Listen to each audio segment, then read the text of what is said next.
하나님께서 당신을 사랑하십니다. 우리를 이곳으로 인도하신 분은 하나님이십니다. 당신은 나의 소중한 지체입니다. 당신을 위해 기도하겠습니다. 여러분, 오늘 이 인사가 형식적인 인사가 되지 않기를 간절히 소원합니다. 우리가 공동체로 함께 살아가고 우리가 이 공동체에서 신앙생활하면서 사실은 참 여러 가지 많은 좋은 일들도 경험하지만 때때로 내 생각과 다른, 나와 너무 다른 스타일을 가진 사람들 때문에 또는 무심코 던진 말 한마디로 우리가 서로가 서로에게 상처를 주고받을 때도 참 많이 있습니다. 생각이 짧아서 미처 그것이 상처가 되는 줄도 모르고 던졌는데 나중에 그 사람에게는 엄청난 상처가 되었다는 이야기를 들을 때가 있습니다. 여러분, 그러나 그럼에도 불구하고 건강한 공동체, 건강한 가족 공동체는 그런 모든 환경과 과정 속에서 서로를 이해하고 용서하고 예수님의 사랑으로 감싸고 다시 한번 회복되는 그런 공동체가 건강한 공동체입니다. 우리 사랑하는 성원 공동체를 하나님이 기뻐하시는 아름다운 가족 공동체로 만들어갈 수 있기를 간절히 소원해 봅니다. 어제 제가 본 인터넷 기사 중에 이런 제목의 기사가 있었습니다. 아마 여러분도 들으신 분이 있을지 모르겠습니다. 인맥왕 무슨 소용, 인맥거지 자처하는 현대인들. 그럼 보신 분들이 있는지 모르겠어요. 팩트로 인용된 그 내용은 그 취업 포털 사이트는 인쿠르트라는 데서 13일부터 14일까지 양일간 2,513명의 국내 남녀 성인들을 대상으로 조사를 했다는 겁니다. 그런데 어떤 결과가 나왔는가 하면 그 가운데 46%가 내가 인간관계를 일부러 정리해 본 적이 있다. 또 18%에 달하는 사람들은 내가 인간관계를 한번 쫙 정리해 보려고 했는데 마음은 먹었으나 실천을 하지 못했다. 그러니까 합치면 거의 64%에 달하는 수많은 사람들이 살아가면서 SNS나 혹은 전화번호나 혹은 그동안 알고 있는 사람들과의 관계를 정리했거나 정리하려고 시도했었다는 사실입니다. 이유는 뭐 이런 겁니다. 내 어떤 개인적인 프로필이 다른 사람들에게 공개되는 게 싫거나 혹은 그 모든 과정을 통해서 나의 진짜 친구가 누구인지를 찾아내기를 원했다는 거예요. 어쨌든 이런저런 이유, 그리고 가까운 사람들과 더 진지하게 보내는 시간조차도 부족한데 너무 이런 모든 관계들이 피곤하다. 이런 것들이 과거와는 전혀 다른 어떤 양상의 내용들입니다.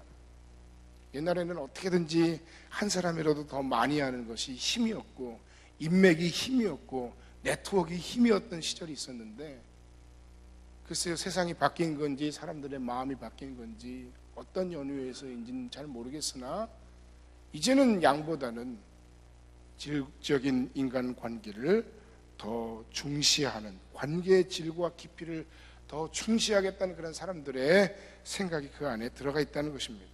사람들이 뭐 관계망 SNS를 통해서 뭐 서로를 뭐 관계를 맺지만 그 관계가 너무 얄팍하거나 너무 피상적이어서 그 관계들을 인하여서 오히려 소통하기보다는 내 진짜 깊은 속에 있는 내 마음을 다 쏟아낼 수 없기 때문에 오히려 그 관계 속에서 허무함을 느끼게 됐다.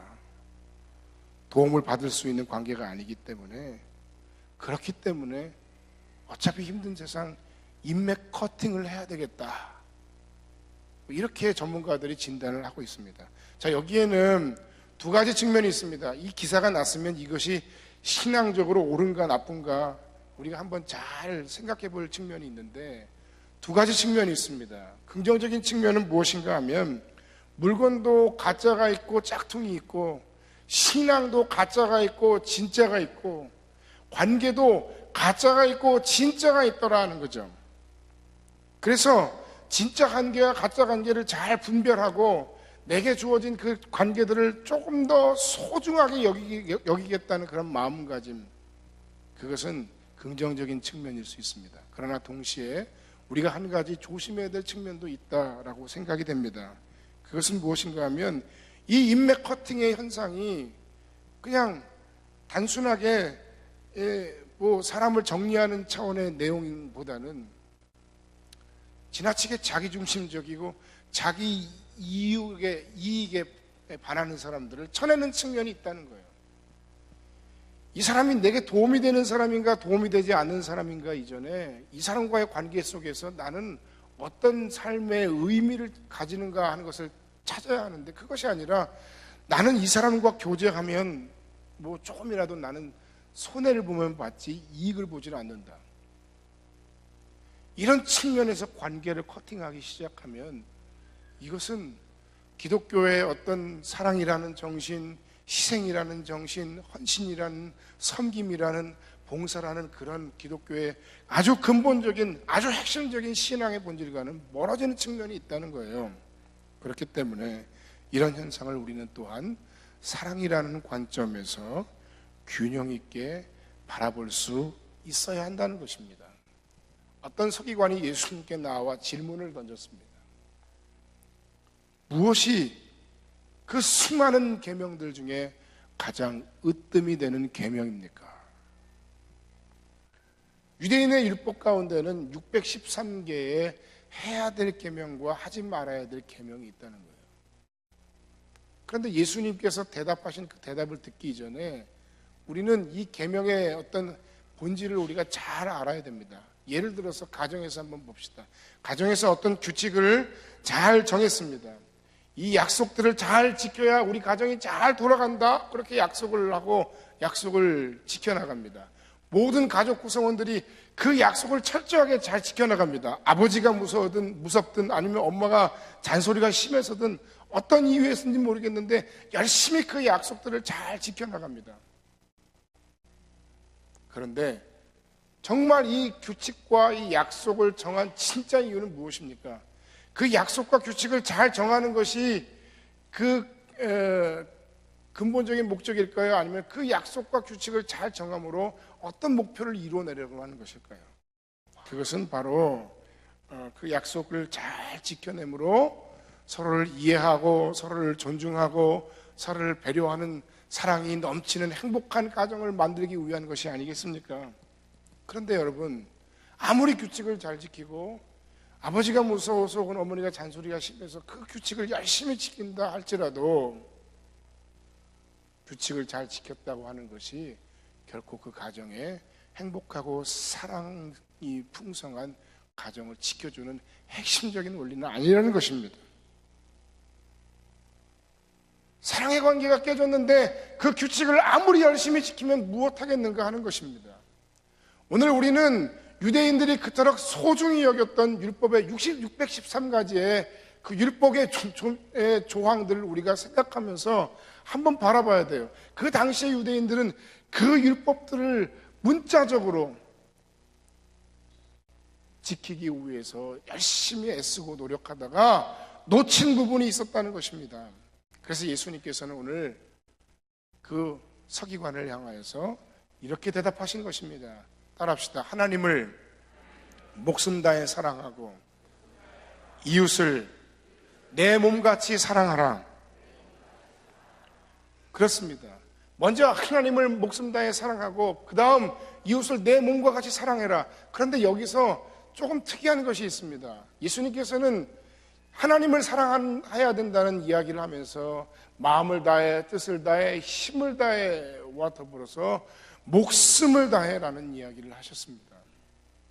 앞에 이 세 가지는 신명기에 나와 있는 내용을 그대로 인용하신 말씀인데 오늘 이 본문에서는 신명기에 있지 않은 말씀을 한 가지 더 덧붙여서 이야기를 했습니다. 목숨을 다해 하나님을 사랑해야 된다는 겁니다.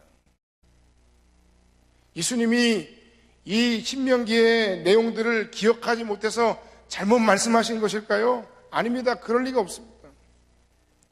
일반 유대인들도 다 아는 열심히로 외우고 있던 그 율법의 말씀들을 예수님이 모를 리가 없습니다. 그럼 무엇입니까? 이 목숨을 다해 사랑하라는 이야기를 통해서 우리가 하나님을 사랑하는데 어떤 부분에 강조점이 있는지를 우리에게 다시 한번 분명하게 이야기하고 있는 것입니다. 우리의 단 하나밖에 없는 목숨을 다 해서라도 하나님을 사랑해야 된다는 말씀입니다. 우리가 이 세상 가운데 살면서 얼마나 놓치는 부분이 많은지 모릅니다. 이 세상 가운데 살면서 얼마나 우리의 마음을 빼앗는 부분들이 많은지 모릅니다. 여러분은 지금 어디에 가장 많은 관심을 쏟고 살고 계십니까? 인터넷을 검색하면 요새는 내가 좋아하는 글, 내가 본 글, 심지어는 내가 좋아하는 섹터의 내용들까지 알아서 착착착착착 뜨더라고요. 걔들이 알아요, 나를. 여러분은 어디에 여러분의 마음을 다 쏟고 여러분의 마음을 집중하며 살아가고 있습니다. 인간 중심적인 생각, 인간 중심적인 사랑을 강조하는 분들에게는 이 이야기는 굉장히 거부감이 있게 들리는 말씀일 수 있습니다. 사람이 중요하지, 사람이 중요하고 사람을 사랑하는 것이 먼저지라고 이야기하시는 분들도 있을 수 있습니다. 그런데 여러분, 여기에 우리가 진짜 사랑을 할 수 있는 진짜 사랑의 힌트, 진짜 사랑의 실마리가 있다는 사실을 우리가 기억해야만 합니다. 진짜 사랑은, 첫 번째 따라합시다. 진짜 사랑은 진짜 사랑을 경험해야 할 수 있다. 이게 뭔 소릴까요? 사랑은 참으로 이상한 성질이 있습니다. 사랑하는 사람이 죽고 못 살아서 결혼을 합니다. 많은 사람들을 불러놓고 축하의 식을 행하고 축하를 받으며 축복을 받으며 합니다. 그런데 어느 순간에 등을 돌리고 자기 시작합니다. 어느 순간에 사랑이 식어집니다. 왜 식는지 이유를 알 수 없습니다. 어떤 사람은 사랑할 때 뇌에 불이 들어오는데 그 불이 꺼지기 때문이라고 얘기하고, 어떤 사람은 그 사랑의 유효기간이 짧으면 2년, 길면 3년이라고 이야기를 합니다. 그게 우리에게 주어진 인간적인 환경이에요. 사람이 적응을 한다는 거죠. 그런데 여러분, 서로 헤어지려고 하는 연인에게, 혹은 서로 헤어지려고 하는, 이혼하려고 하는 부부에게 하나님이 사랑하라 하셨으니 사랑하십시오라고 그렇게 명령으로 이야기하면, 여러분, 그 이야기가 여러분 설득력이 있습니까? 여러분 형제 가운데, 형제 자매들 가운데, 혹은 여러분 자녀들 가운데 너무 싸우는 것이 꼴보기 싫어서 어느 날 아버지가 딱 불러서, 얘야, 너희들 잠깐 나 좀 보자. 거기 좀 앉아봐. 왜 이렇게 싸우는 거야, 동기간에? 아버지가 너무 속상하잖아. 아, 예, 알겠습니다. 조심하겠습니다. 예, 형, 우리 잘해보자. 그래, 나도 열심히 잘할게. 그렇게 이야기를 하고 대답한다고 그 사람이 정말 진짜로 사랑하는 관계가 된 것일까요?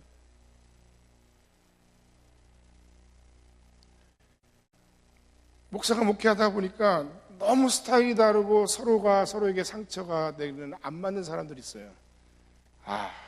아무개 집사가 참 문제네. 집사님, 잠깐 제 방으로 오세요. 여기 앉으세요. 오늘 제가 분명히 선언합니다. 오늘 두 분이 진정으로 마음을 다해 화해하고, 그리고 서로를 정말 사랑하는 마음이 없으면 이 담임 목사실을 나갈 수 없습니다. 그렇게 얘기하면 아마 굶어 죽을 때까지 절대로 못 나갈지도 모릅니다. 그러니까 이 사랑이라는 것은 명령으로서 혹은 계명으로서만 어떤 영향력을 미칠 수 있는 것이 아니라는 겁니다. 사랑은 명령받아 할 수 있는 일이 아닙니다. 사랑은 야단 맞아서 실천될 수 있는 일이 아닙니다.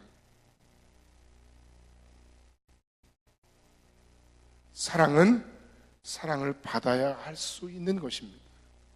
고기를 먹어본 사람이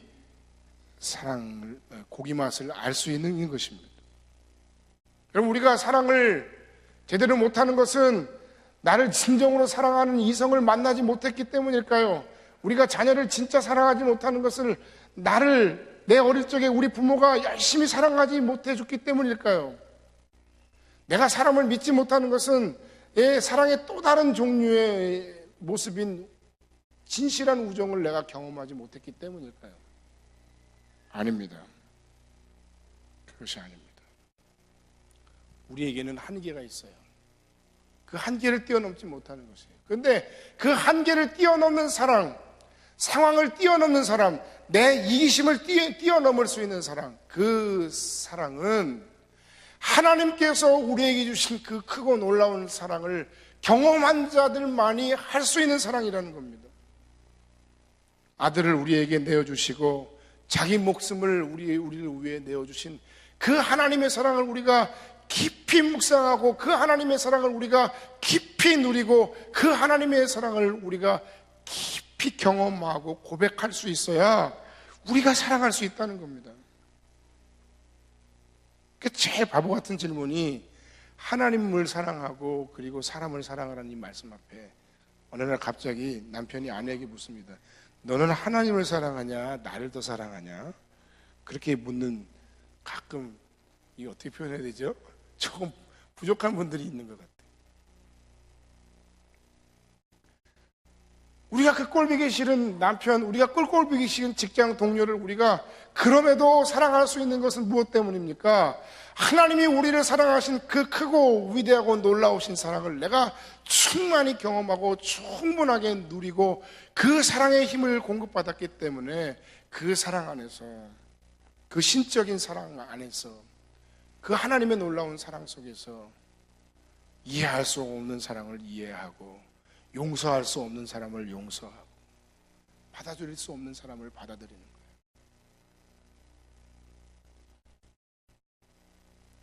우리가 하나님을 목숨을 다해 사랑하는 그 원리도 마찬가지입니다. 하나님께서 우리를 향해서 사랑하신 그 큰 사랑의 은총 속에서 우리는 목숨을 다해 그 하나님을 사랑해야 하고, 하나님께서 우리에게 주신 그 크고 풍성한, 긍휼에 풍성하신 아버지의 사랑을 경험하면서 그 사랑 속에서 우리의 가족을, 우리의 남편을, 우리의 아내를, 우리의 자녀를, 우리의 부모님을, 우리의 이웃을, 우리의 지체를 진정으로 사랑할 수 있는 힘을 갖게 된다는 것입니다. 내가 가지고 있는 그 사랑이라고 하는, 그 인간적인 사랑이라고 하는 그 모습의 연약함을 여러분, 우리가 아직도 깨닫지 못한다면 너무 안타까운 일입니다. 사람을 향한 우리의 개인적인 의리, 개인적인 성향, 개인적인 스타일, 혹은 개인적인 어떤 정많음, 이런 것만으로 커버할 수 있는 사랑의 범위가 도대체 어디까지겠느냐는 거예요.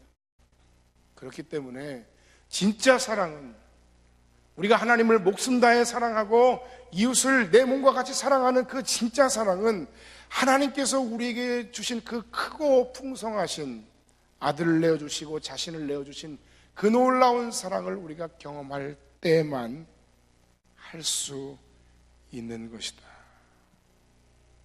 하나님 그 어떤 사람이라도 변함없이 사랑하십니다. 말씀과 삶의 상황 속에서 그러므로 우리는 그 하나님의 사랑을 누리고, 그 하나님의 사랑을 경험하고, 날마다 그 하나님의 사랑을 깊이 묵상해야 하는 것입니다. 그 하나님의 사랑을 충만하게 누리지 못하면 우리는 하나님을 사랑할 수도, 이웃을 사랑할 수도 없는 것입니다. 두 번째, 진짜 사랑은 따라합시다. 진짜 사랑은 하지 않아도 되는 사랑의 수고를 하는 것이다. 누가복음 10장에 보면 오늘 우리가 읽은 말씀의 내용과 아주 흡사한 내용이 한 군데 나옵니다. 그 누가복음 10장의 내용은 무슨 내용인가 하면, 어떤 율법사가 예수님께 찾아와서 선한 선생님, 어떻게 하여야 영생을 얻을 수 있겠습니까? 라고 질문을 한 겁니다. 그래서 성경엔 뭐라고 대답했니? 예수님이 물으시니까 하나님을 사랑하고 내 이웃을 내 몸과 같이 사랑하라 하셨습니다. 그래? 그러면 너도 그와 같이 행하라. 그런데 잘난 척을 하고 싶었던 거예요. 나는 이미 하나님도 사랑하고 내 이웃도 충분히 사랑하고 있는데. 그런데 선생님, 질문이 하나 더 있습니다. 그래, 질문이 뭐냐? 누가 내 이웃입니까? 나는 이미 충분히 내 가족, 내 지체들을 충분히 나와 관계 있는 사람들을 충분히 사랑하고 있다고 생각하고 있는데 부족한 것이 있겠습니까? 난 이 정도면 됐다고 생각하는데요 라고 물으면서 뻔한 질문을, 자기를 드러내기 위한 질문을 예수님께 했습니다. 그러자 예수님께서 한 가지 이야기를 하시는데 그 이야기가 바로 우리가 잘 아는 선한 사마리아인 비유입니다. 어떤 사람이 예루살렘에서 여리고로 내려가다가 갑자기 강도를 만났는데 거의 죽게 되었다. 그런데 제사장도 그냥 가고 레위인도 그냥 가고, 그런데 의외의 반전의 인물, 아무도 기대하지 않았던 사람, 그 당시에 사람 취급도 받지 못했던 한 사마리아에서 온 사람이 그 사람을 부축해서 치료해주고 그리고 그 치료비까지 다 지불하는 그 내용을 이야기하시면서 너는 누가 내 이웃이 되겠습니까? 라고 물었지만 나는 네게 다시 질문한다. 누가 이 강도 만난 자의 진정한 이웃이냐? 하나님을 사랑하고 내 이웃을 내 몸과 같이 사랑하라고 했을 때에 그 이웃은 강도 만난 자이다. 여러분, 우리가 사랑해야 하는 그 대상과 또는 우리가 사랑해야 하는 그 범위를 오늘 예수님께서는 이 사람이 사마리아 비유를 통해서 우리에게 잘 말씀해 주고 계시다는 것입니다. 이 사람에 대한 정보를 통해서 우리가 알 수 있는 것, 이 사람이 어디 출신인지, 얼마나 부자인지, 얼마나 대단한 사람인지 성경에 그런 것은 나와 있지 않아요. 딱 한 가지 나와 있는 것이 있는데 그 내용은 무엇인가 하면 바로 이 사람이 하지도 않아도 될 일을 했다는 것입니다. 제가 목회하면서 또는 많은 여러 사람들이 저에게 찾아와서 저를 도와달라고 이야기하면서 가장 힘들 때가 있어요. 그때가 언젠가 하면 나도 힘든데 누군가를 도와야 하는 상황이에요. 저는 왜 그런지 모르겠는데 누군가 나를 향해서 도와달라고 그러면, 그리고 그것이 정말 명분 있는 일이고 정말 하나님 나라를 위해 하는 일이라면 거절을 못 하겠어요. 내가 너무 힘든데 하고 나면 힘들어요. 근데 사실 내가 너무 오지랖이었나?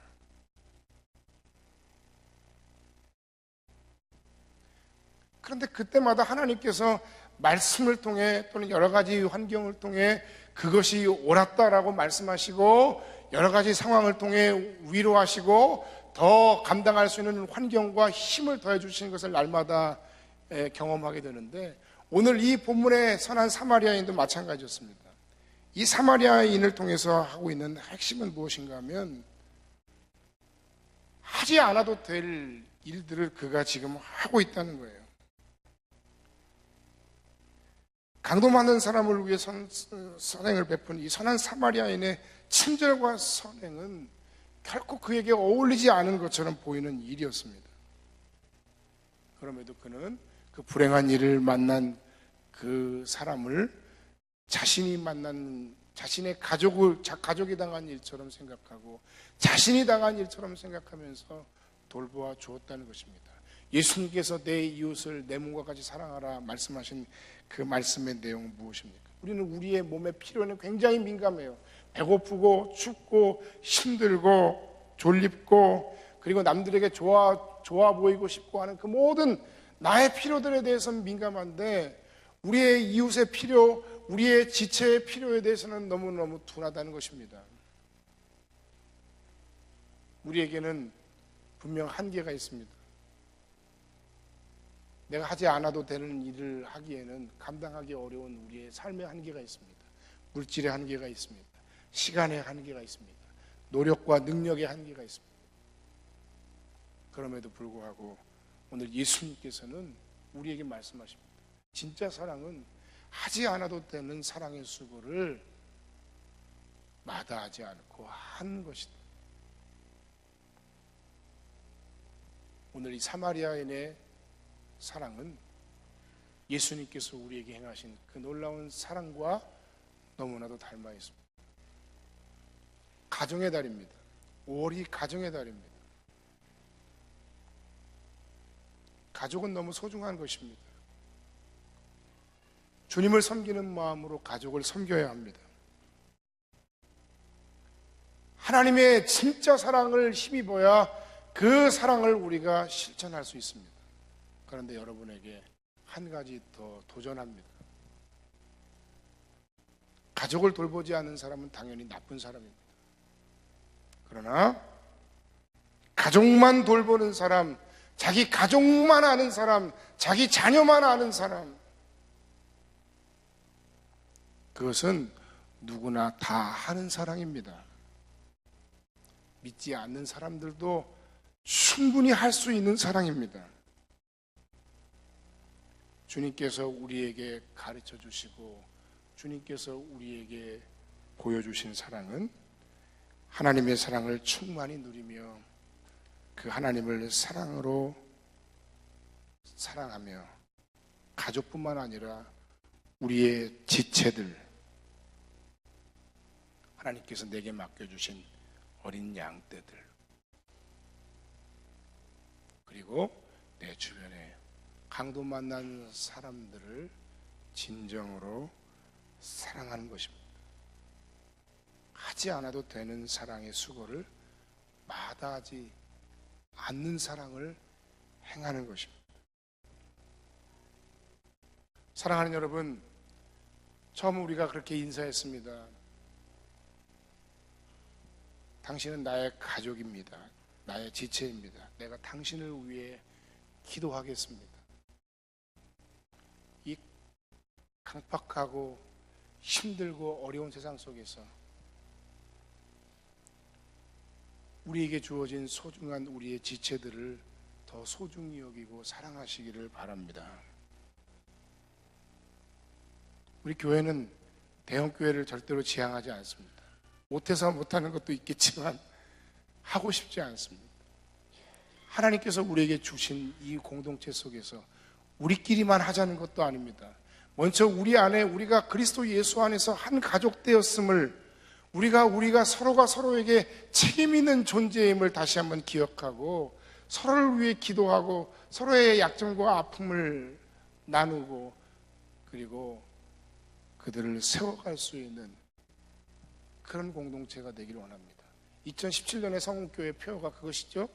세상을 향한 관심, 삶을 세워가는 공동체입니다. 우리에게 주신 우리의 지체들, 우리의 소그룹, 우리의 순, 우리의 어린 양떼들, 정말 소중히 여기는 나라고 하는, 우리 가족이라고 하는 그런 작은 테두리를 벗어나서, 우리 가족은 당연히 사랑하지만 그것뿐만 아니라 더 크고 더 위대한 사랑의 수고를 마다하지 않는 성음교회 가족 공동체가 되어지길 주의 이름으로 간절히 축원합니다. 뿐만 아니라 우리가 관심 가져야 할 이 시대의 연약한 사람들, 약한 사람들, 하나님께서 우리에게 강도 만났다고 깨닫게 하시고 보여주시는 그 사람들을 향해서 우리가 더 사랑으로 다가가고 그 사랑 속에서 열심으로 그 사랑을 행할 수 있는 그런 저와 여러분, 우리 성공교회 공동체가 될 수 있기를 주님의 이름으로 간절히 축원합니다. 이 서기관을 향하여 예수님께서 뭐라고 말씀하셨습니까? 서기관이 이렇게 얘기하죠. 32절 33절에 선생님 올소이다. 하나님은 한 분이시요 그 외에 다른 이가 없다 하신 말씀이 참이니이다. 또 마음을 다하고 지혜를 다하고 힘을 다하여 하나님을 사랑하는 것과 또 이웃을 자기 자신과 같이 사랑하는 것이 전체로 드리는 모든 번제물과 기타 제물보다 나으니이다. 그래서 예수님이 뭐라고 말씀하셨습니까? 예수님이 하신 말씀은 무엇입니까? 내가 하나님 나라에 멀지 않았다. 여러분, 이 이야기가 어떻게 들리십니까? 오, 대단한 칭찬인데? 이렇게 들리십니까?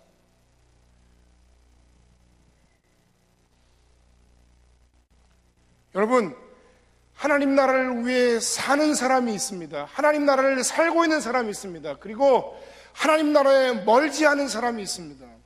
우리가 하나님을 목숨을 다해 사랑하고 우리가 내 이웃을 내 몸과 같이 사랑하되 사랑하지 않아도 될 사랑의 수고를 마다하지 않는 사랑이 진짜 사랑임을 아는 것, 그 아는 것까지만 하는 것은 하나님 나라에 가까운 사람이지만 그러나 알기만 하는 것이 아니라 진짜 목숨을 다해 하나님을 사랑하고 그 하나님 주신 능력 안에서 하나님이 내게 맡겨주신 이웃과 지체와 강도 만난 자와 우리의 공동체를 더욱더 사랑하기 위해서 사랑의 수고를 마다하지 않는 사람의 삶을 향하여 너는 지금 하나님의 나라를 살고 있다라고 말씀하시는 거예요.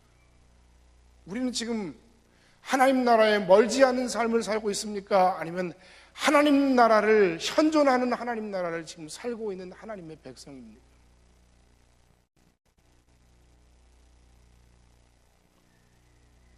오늘 아침에 작은 마음, 이기적인 마음, 연약한 나로서는 이 하나님 나라를 살아갈 능력이 없음을 다시 한번 고백하고, 이미 말씀드린 것처럼 하나님, 그 하나님의 위대하고 놀랍고 풍성한 사랑을 힘입고 누리며 경험하고 날마다 묵상함으로 그 충만한 하나님의 사랑 속에서 하나님을 더욱더 목숨 다해 사랑하고 하나님께서 우리에게 허락하신 우리의 가족, 우리의 지체, 우리의 이웃, 우리의 주변에 강도 만난 자들을 진정으로 하지 않아도 되는 사랑으로 사랑하는 진짜 사랑의 실천자가 되게 하옵소서. 그런 삶을 살게 하옵소서. 그렇게 결단하는 아침이 될 수 있기를 주님의 이름으로 간절히 축원합니다. 순에서 하나님의 말씀의 은혜를 나눌 때도 우리가 성경 지식으로 나누는 것, 그것보다는 차라리 우리의 삶 속에서 경험되는 우리의 아픔, 우리의 실패, 우리의 연약함을 고백하고 다시 결단하며 그 하나님의 말씀의 사랑 속에서 우리가 하나님 나라를 살아가는 그 삶의 현장 속에서 경험되어지는 하나님의 은혜를 누리는 그 능력을 나누는 그런 진정한 힘이 있는 성음교회 소그룹, 성음교회 순이 다 되시기를 주님의 이름으로 간절히 축원합니다. 기도하겠습니다.